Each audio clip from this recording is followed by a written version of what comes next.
পালক শাকের ইউনিক কোনো রেসিপি খেতে মন গেলে এই রেসিপিটি ট্রাই করে দেখতে পারেন। এটা বানানো খুব সহজ এবং খুব কম সময়ের মধ্যে তৈরি হয়ে যায়। প্রথমে পালক শাকটা ভালো করে সেদ্ধ করে নিতে হবে, তারপরে জল ঝরিয়ে একটা মিক্সিং জারে কাঁচা লঙ্কা দিয়ে বেটে নিতে হবে। তারপর কিছুটা পরিমাণ পালক শাক বাটা তার সঙ্গে বেসন মিক্স করে গুলে নিতে হবে। আন্দাজ মতো লবণ দিয়ে দেবেন। আর অল্প একটু পালক শাক বাটা ছিল, তার সঙ্গে দিয়ে দিয়েছি টমেটো এবং আদা। তারপর কড়াইয়ে দিয়ে দিয়েছি তেল, জিরে, গোটা গরম মশলা, শুকনো লঙ্কা দিয়ে টমেটো, আদা, পালক শাকের পেস্টটা দিয়ে দেবো। তারপর কিছুক্ষণ কষিয়ে দিয়ে দিয়েছি কাশ্মীরি লঙ্কার গুঁড়ো, লবণ, রোস্টেড মশলা আর অল্প একটু চিনি। তারপর মশলাটা কষে দিয়ে দেবো কড়াইশুঁটি অল্প একটু, তারপর দিয়ে দিচ্ছি গরম জল।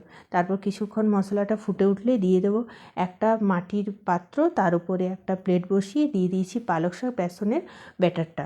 তারপরে 7 মিনিট স্টিম করে ছোট ছোট করে কেটে নিলে তৈরি হয়ে যাবে এই রেসিপিটি। সামান্য অল্প জল দিয়ে 2 মিনিট কুক করে নেবেন, ব্যাস তৈরি হয়ে যাবে দারুণ স্বাদের পালক শাক বেসন।